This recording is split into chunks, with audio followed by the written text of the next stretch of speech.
Good evening, ladies and gentlemen. Welcome back to another night of iRacing action here on the National Racing Network, where tonight it will be the stars and cars of the iRacing Sprint Car Cup, coming to you from South Boston Speedway, South Boston, Virginia.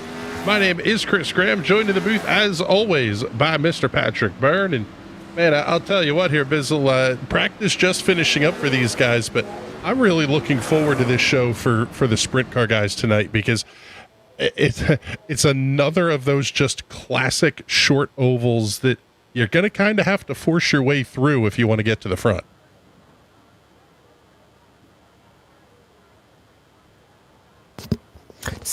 There we go.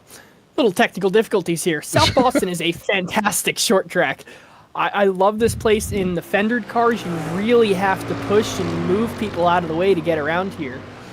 Not sure how you're going to do that here in a sprint car, but with how flat this place is, I can see some people sliding up, maybe having a bit of trouble putting the power down off the corners, and some passes are going to be made down the straightaways. I'm not so sure they're going to happen in the corners here tonight. Yeah, place is going to be tight as we see Rich Foreman out on the racetrack. The Rich Foreman photography, number 7. He was quick time. Now it's going to be sliding in second quick. Stephen Hollinger moving up to the top of the speed charts. Dan Smith, very quickly goes second quick, but now Hollinger steals it right back from Foreman. Oh my goodness, here is a guy who has been pretty darn dominant in these cars over the last several weeks. Mitch Drevnovsky, 13.353 for lap number 1. Lap number 2 does not improve, but he will be at the top of the board. Connor Knowlton moving up into the second quick position as he finishes up in the VP Racing Fuels number 24. He'll be the 8th in your timing and scoring screens. Also on the speedway, the number 2 Street Side Classics entry of Derek Love. D-Love, lap number 1 was good. Lap number 2 does not score. 13.524 will be the lap time of record. Now we'll pick up Jason Gardner in the number 13, making his way off of the final corner. He's going to slide in 6 quick. New quick time. How about it? Tracy Petter, top of the board. Car number 98, he will be the one on the timing and scoring tower. 13.406 on lap number 2. Lap number 1, good for a 13.325. That was a heater out of Tracy Petter. Now let's take a look and pick up Austin Rich Miller, piloting car number 5 here tonight. He is going to put lap number 1 on the board as Max Rooney slots into position number 13. And Miller goes up the 4th quick on the board. 13.444, 13.44 with a 4. It's a whole lot of 4s for Austin Rich Miller. Oh, he's going to kiss the inside wall on lap number 2. It does not score. So easy to do here, trying to take advantage of every inch of racetrack you can get. Yeah, that Miller High Life Special doesn't even necessarily look damaged, so to speak, but definitely going to try to squeeze some more laps here in the practice session.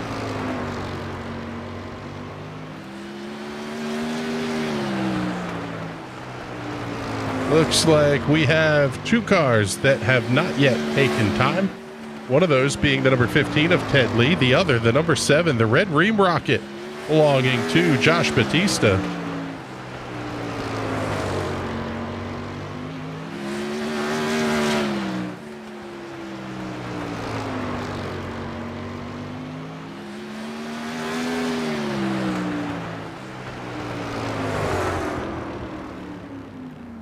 And Batista actually may have been having some internet issues as well. Not even sure that we're going to see the number 7 car out on the racetrack tonight. That one really hurts Batista because he managed to get registered for the session. But if you don't make the race, it's just hemorrhaging iRating. Yeah, I'm not sure it's going to be an issue for Batista, but in someone like my case, it could move me from Division 3 down to Division 4 or 5 if I lose enough iRating over the course of a season, just with occasional drops here and there. Yeah, it's definitely not the position you want to be in. That is for sure. As we are down to the final 45 seconds in qualification. So the grid will be set. And we'll bring everything back, the graphics back up here if we see one of these 2 cars get out onto the racetrack. But Looks like it's going to be Tracy Petter and Mitch Drevnovsky at the front of the field once again. Not no surprise whatsoever that it's going to be those two at the front of the field. They have been the dominant cars all season long. Taking a look at the point standings heading into tonight's race.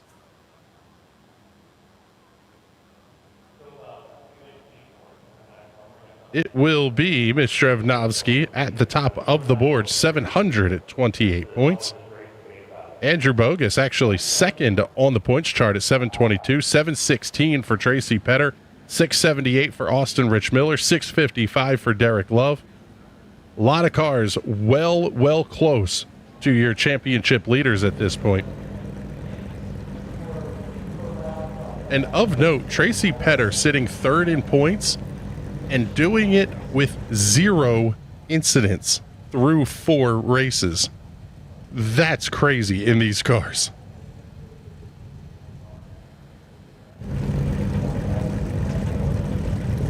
These things, Like, how do you do that?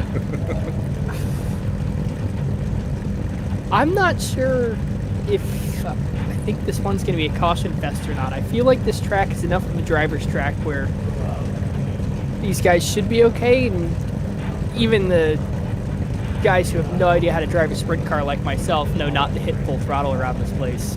At the same time, this is a real tiny track for this many cars. Yes, it is. This is a big field, and let's take a look at it here as they get ready to roll out onto the starting grid. On the pole in the number 98 will be Tracy Petter with a lap time of 13.325 seconds. Lining up to his outside the core's extra gold, number 21 of Mitch Drevnovsky. That car will be the number 3 on your timing and scoring screens. Tracy Petter will line up with the number 1 highest I-rated driver in the field at an 82.89. That's a monster. Row number 2 tonight will have Connor Knowlton out of the New England region piloting the VP Racing Fuels number 24 alongside of the Miller High Life number 5 of Austin Rich Miller. Row number 3 on the grid, Stephen Hollinger out of Florida alongside of the Street Side Classics number 2 of Derek Love. Still not 0.2 of a second separating your top 6 cars on the grid. You're going to find that 0.2 when you head back to the number 13 of Jason Gardner lining up inside of row number 4. His outside, the Napa Auto Parts Rockwell, North Carolina, number 4 of Jeffrey Stanton. The car will have the 94 on the paint job. The Rich Foreman Photography, number 7 of Rich Foreman, will be the 10 in timing and scoring, alongside of the number 16 of Indiana's Dan Smith. Row 6, Dylan Mielaszynski and Todd Taylor. Row number 7 tonight, the 12 of John Mount and the 11 of Max Rooney. Eric Cox out of Oregon on the inside of row number 8. Ronald Gibbons to his outside. Laura Gerhardt and John Sluter will make up row number 9. Row 10 is scheduled to be Josh Batista and Ted Lee. And Giulio Fercolin out of Italy. That's fantastic. An Italian driver making the start tonight. Great flag goes in the air. What a start for Tracy Petter. He'll lead the field off quickly to turn 1. Drevnovsky slots right inside. It's going to be a good battle between Knowlton and Austin Rich Miller, and caution flag is out for the first time here tonight.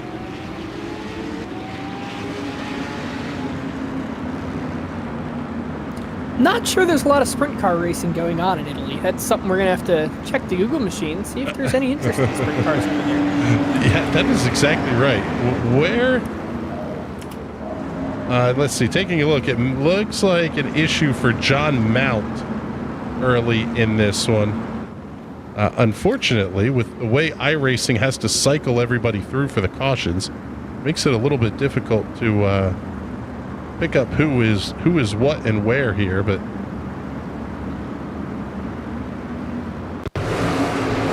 take a look here. Possibly an issue with John Mount as well. Oh, Mount just flips the inside wall in a huge hit, tumbling up. Wow, Mount went for a wild ride. And Ronald Gibbons getting a big piece of that as well. My goodness.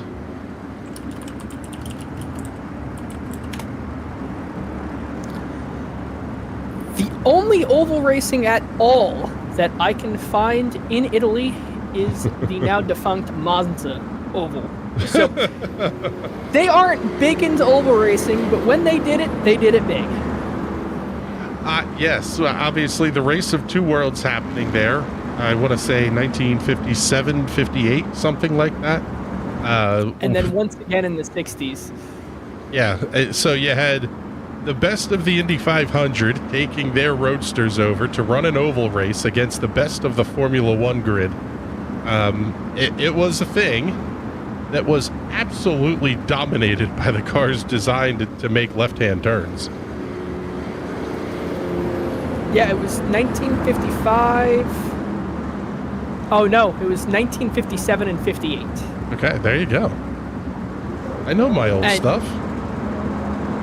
Only a handful of Formula One teams participated. That is built correct. Cars specifically for the event. Most of them withdrew over safety concerns. So even in the 50s, correct. Formula One drivers were sissies. Wow. Green flag goes back in the air. Let's see. Let's get the button ready to go here. I didn't think I would be needing it this early as we go under the caution flag for the second time tonight. Very, very quickly going under the caution flag.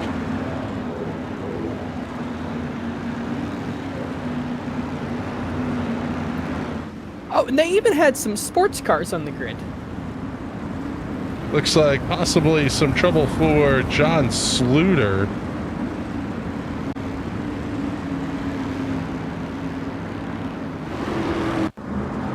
Let's take a look here and see what happened to car number 19.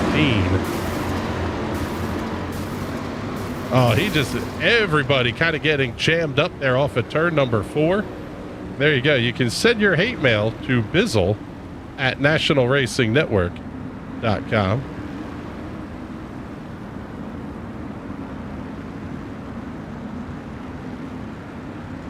Yeah, it looks like the first year of the event, there were no Formula One cars in the event. The top set, there was only 11 cars that finished the race. Tony Bettenhausen had a broken sway bar. Did not complete the race. The first 7 positions were Offenhauser-powered USAC Indy cars. Positions 8, 9, and 10 were Jaguar closed-fendered endurance racing Le Mans sports cars. That sounds about right. Tough break for Dylan Vilashinsky going out early here in this one. Second week in a row, unfortunately. Dylan kind of getting the short end of the stick. An issue not of his making, we'll say it that way.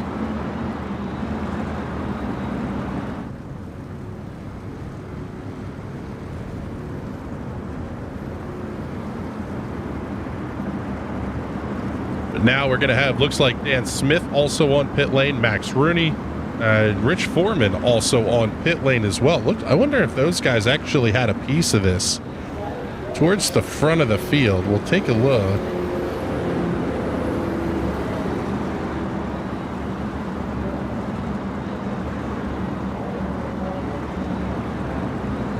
Let's see. Let's play this one back.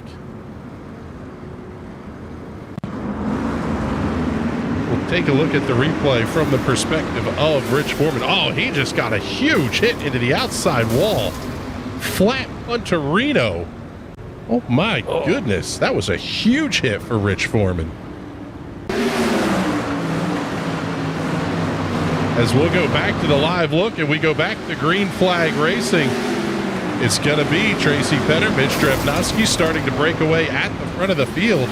And we go under the caution once again as Todd Taylor goes for a wild ride down the back straightaway. Bisley, you said you didn't know whether this would be a caution fest or not. I think we're seeing the potential outcome here of what the prediction was.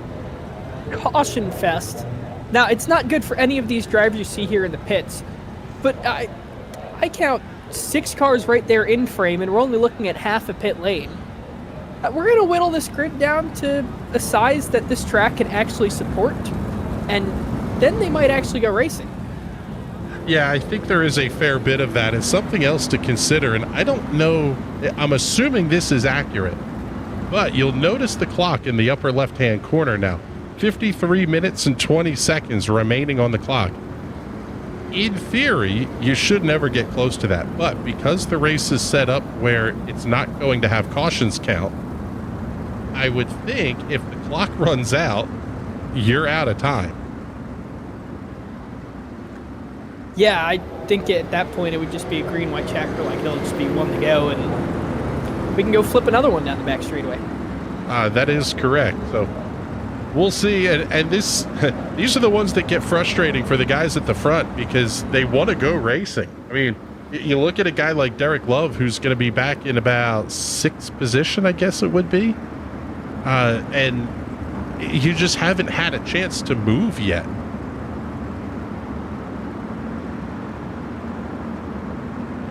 I mean, they've only gotten 3 complete circuits of the track done, and that is the leader has only gone around the track 3 times and had it counted. Well, I don't even know that that's necessarily true. You take the green flag, it counts a lap. Oh, okay. So we have had green flag and then a caution before we've gotten back because we're on our 3rd yellow of the night. So we have not turned a lap at speed yet.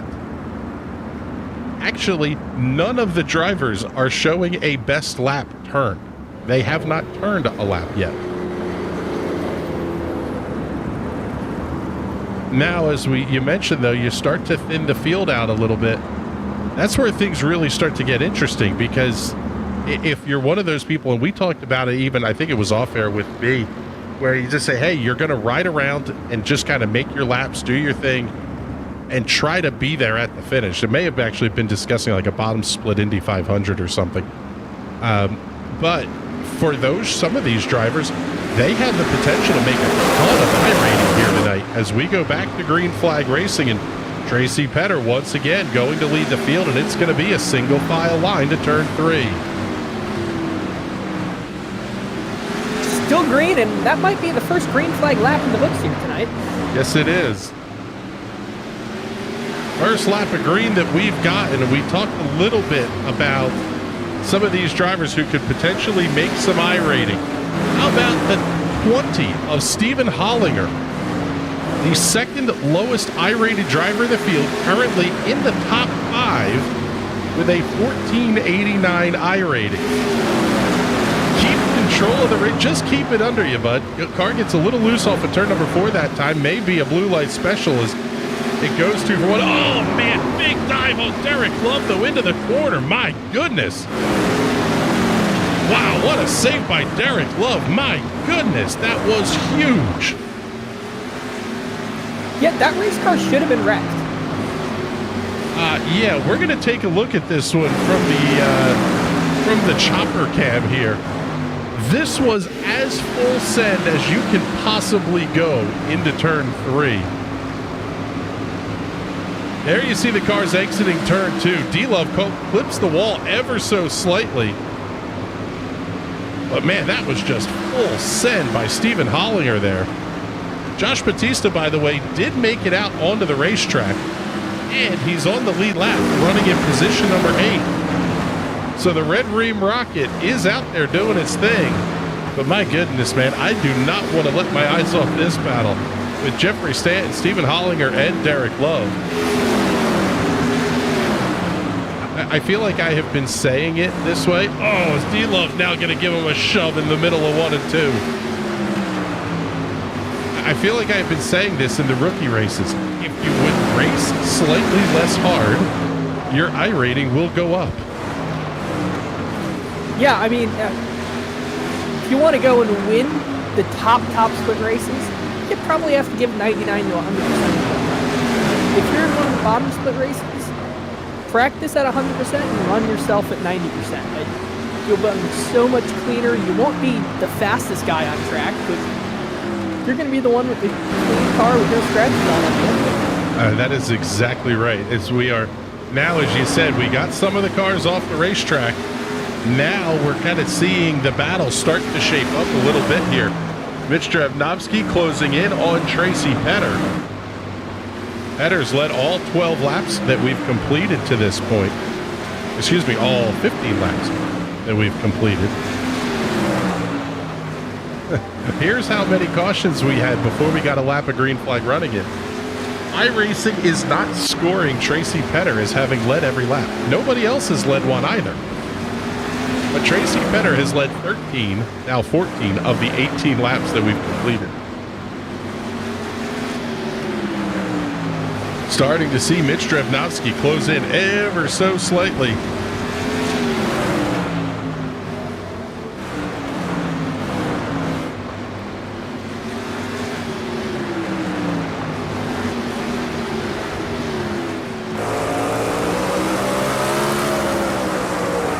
We'll go on board here with Mitch Drevnovsky on the NRN Exorcist cam. Gotta say a huge thank you to Jeffrey Stanton for providing us the vintage cage cam look. Very much circa 1989. The roll bar needs a Diet Pepsi logo for when Jeff Gordon was driving these things. This reminds me of like the documentaries I'd watched with Jeff Gordon like before he was in NASCAR. God, shut up, child. I remember watching those races live. They had live TV back then? Was it in color? Yes, it was in color. Jason Gardner checking in the comments saying, crashed out early, still need lots of practice with this wild card. Yeah, that's when we run the Vintage Indy every year for the TNT series, we put up a ton of practice just so the guys in the sprint car can get a handle on running the big oval, and everybody else can get a feel for you're going to pass them really, really fast. Sign on checking in saying the power of Stanton compels you. That's exactly right.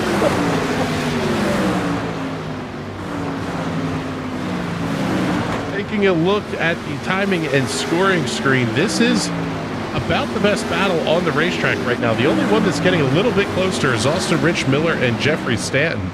They're fighting for position number 4. Stanton can have the look down to the inside through 1 and 2, gets the left side tires down onto the apron.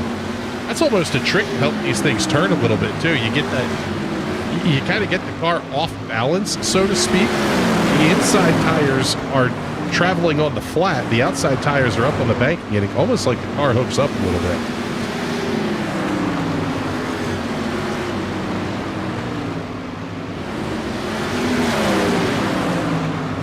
And already making their way through lap traffic.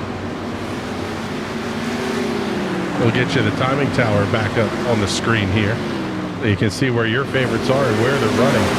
Only 9 cars remain on the lead lap. That's back to Laura Gerhardt.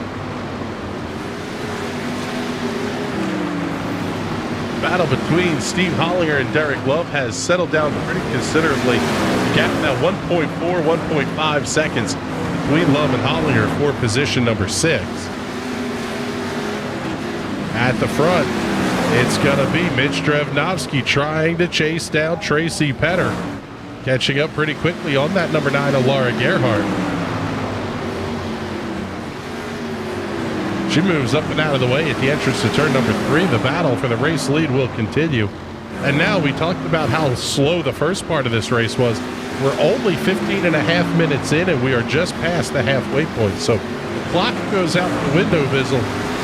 But if you're not careful, if you're Mitch Drevnovsky, you're going to be down to 10 to go, 5 to go before you even realize it.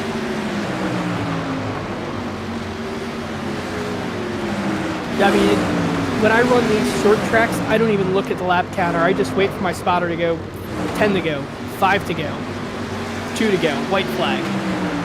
That's the only point of reference I have to the race. That and there's a call out for halfway during the race. Yeah, that's it. I find myself doing the same thing. Even the road course stuff, it's 10 minutes to go, 5 minutes to go. I don't need to know lap by lap how many are left. But it is nice to have that and be able to like click over to either, a different relative screen or whatever, and at least be able to get a glance and go, how many more do I have?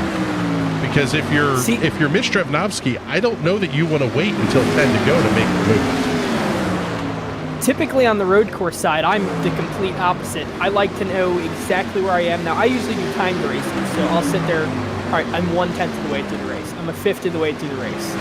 And just kind of do that the whole time. It helps plan out when I'm going to make my pit stops, how I can undercut people, overcut people. And I find when I'm on a road trip and on the real world on the highway systems, I do the same thing.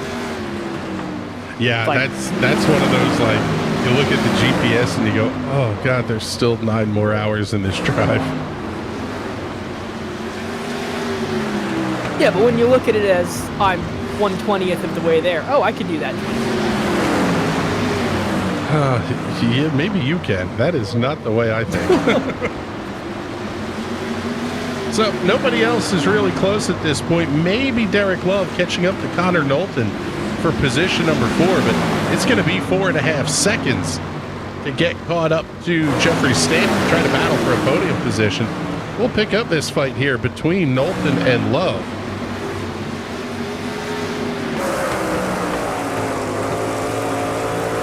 Check out the onboard here on the Exorcist cam.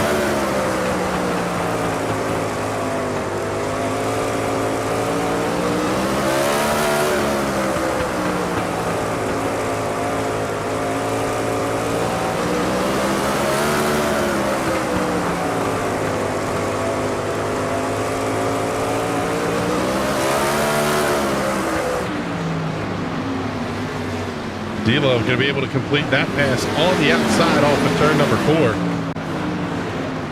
4. The battle for the lead holding steady at about 1/4 second. Question now is it's 5 seconds. Actually, no, I'm sorry, correct me there. It is about 1 second separating Jeffrey Stanton from Derek Love. Jeffrey Stanton is about 5 seconds back of the race leaders.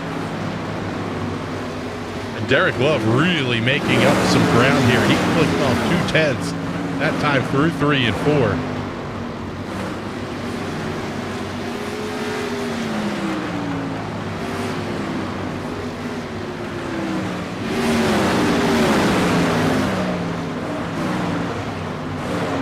And it looks like we still have 16 cars out on the racetrack. Some are piles of laps down.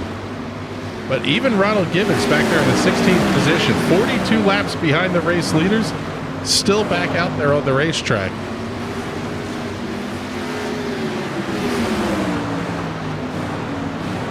Race leaders back within a car length of each other at the entry to turn number 1.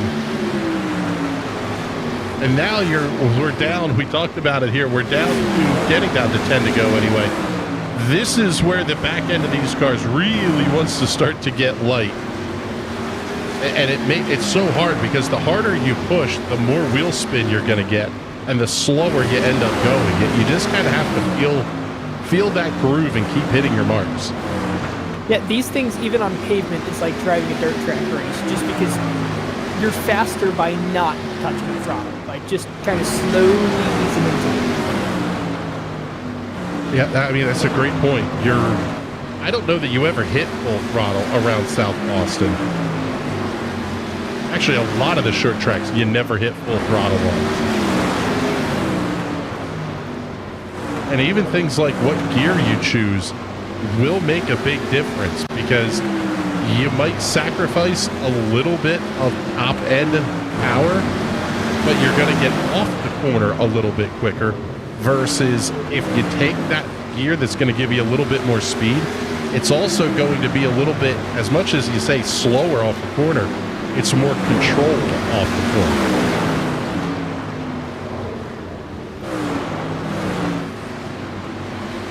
Now down to 5 laps to go, and it has been Tracy Petter out front all night long. Coming up on the 11 of Max Rooney.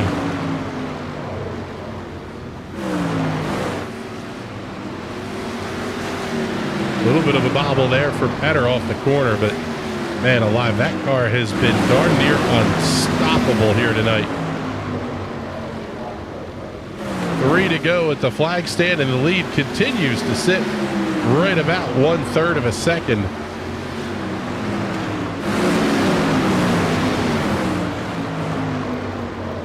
Now down to 2 to go, and this we joked about the clock. This race has only been 21 minutes and 25 seconds now.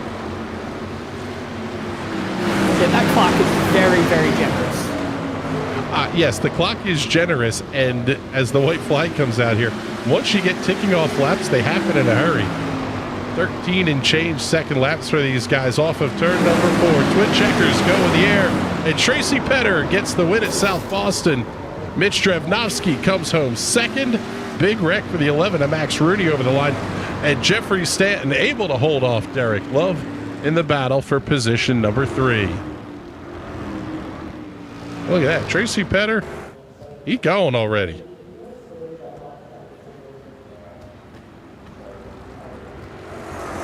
The field has completed their running here tonight, so let's take a look at your race results. Tracy Petter getting the win by 4/10 over Mitch Drevnovsky. Jeffrey Stanton coming home 6.5 seconds back to round out the podium in third. Fourth place going to belong to Derek Love. Fifth to Connor Knowlton. Austin Rich Miller finishing in position number 6. Seventh will be Stephen Hollinger, and Josh Batista, the final car on the lead lap, in the 8th position. Laura Gerhardt finishing 9th, and Giulio Fercolin, the Italian native. Look at that, 2 Europeans actually inside the top 10. He's going to finish, for Colin anyway, will come home 2 laps down in the 10th position. I promise I can talk. Back through the 20th position, John Mount in 11th, 12th to John Sluter, 13th Ted Lee, 14th Max Rooney, and 15th Eric Cox. 16th place Ronald Gibbons, 17th Jason Gardner, 18th to Todd Taylor, 19th Dylan Vilashinsky, and in the 20th position is Rich Foreman. Dan Smith going out of the race very early on as well. He will finish in the 21st position. And look at that, man. These guys, like, on cue. It's almost like they know what the heck they're doing here. It is time for us to do our victory lane interviews.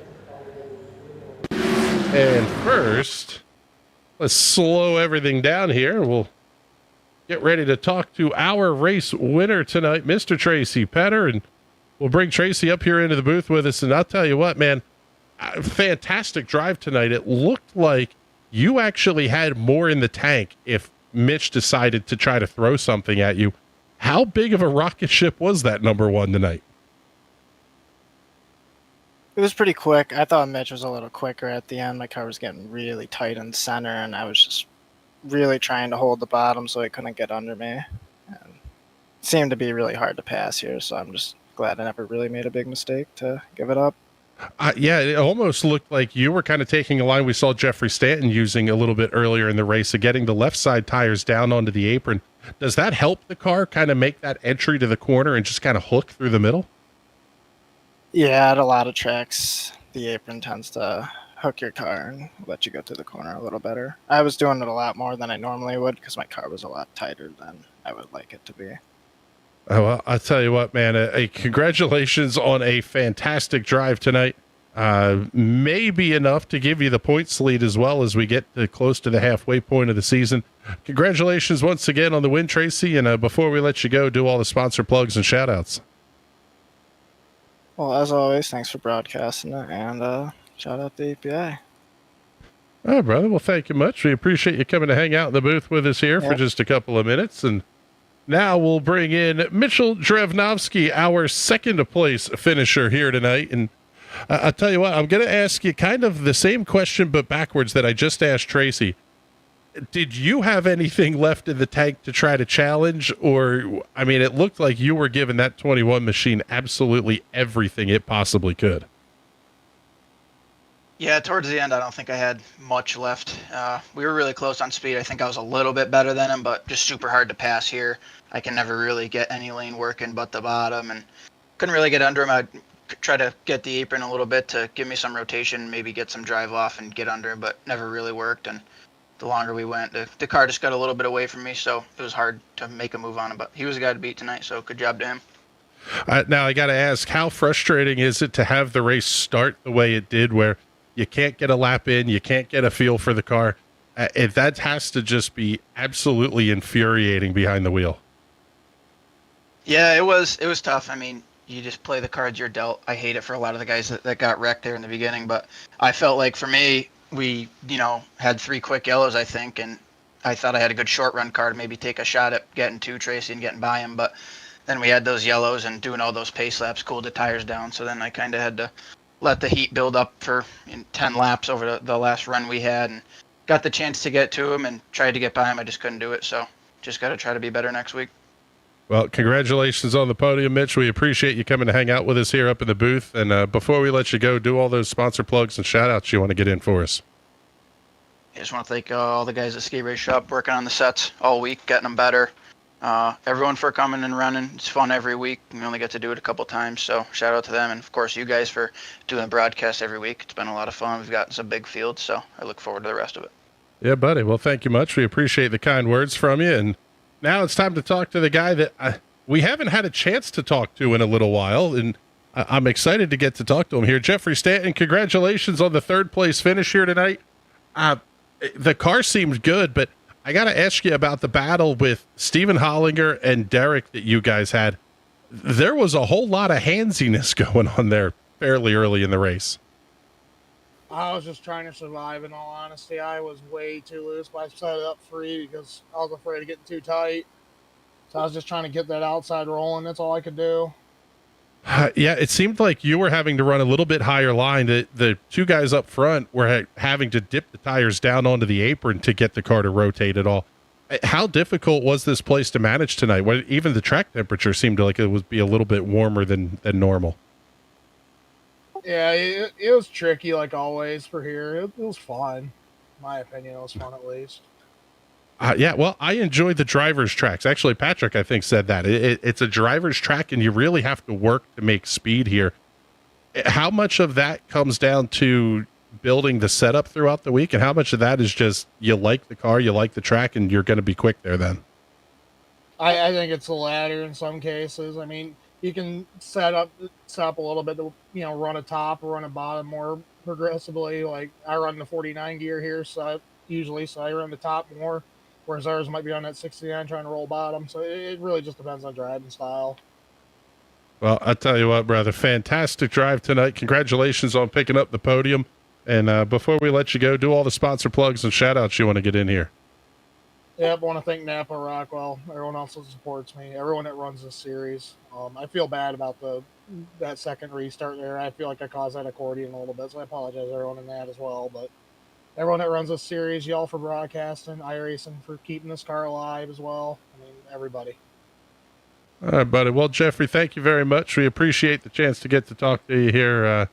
Absolutely fantastic to get to talk to Jeffrey. He's one of the good guys on the iRacing platform here, Bizzle.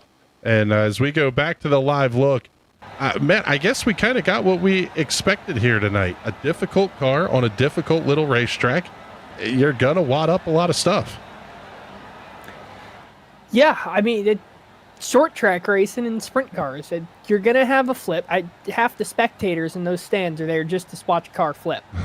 You're going to see it. You're going to see it more than once. You're going to have crashes. You're going to have guys spinning. You're going to have guys lose control. It's sprint car racing, and that's what makes it fun. If it was easy, it would be the most popular series on iRacing. That is correct. And a good show tonight. And I think, well, we might have more cars flipping tomorrow night. Let us know in the comments what you think we should run. Should we do the Formula Vs and 1600s at Lime Rock? Should we run the modifieds at wherever the heck they are this week? Should we do some Draftmaster? I don't know. There's a lot of potential options here that we could run. But tomorrow night will be our first live stream of me running bottom split iRacing, which I quite frankly could be an absolute dumpster fire. But we will do our best to give you content. And then on tomorrow night's show will kick off at 8 p.m. Eastern Standard Time. That would be 1 a.m. if you're on the GMT clocks of iRacing. Thursday night, it'll be the Indy Pro 2000 cars, the artist formerly known as anyway, USF Pro, running Brands Hatch in the PM18s. That race will kick off 10 p.m. Eastern Standard Time. With that, time for Bizzle and I to get the heck on out of here. Fantastic night of racing. This one was a lot of fun, and we thank you all very much for coming to hang out with us. For Bizzle and everybody else here at the National Racing Network that makes these shows happen, my name is Chris Graham. Thank you so much for coming to hang out with us, and we'll talk to you all soon. Have a great night, everybody.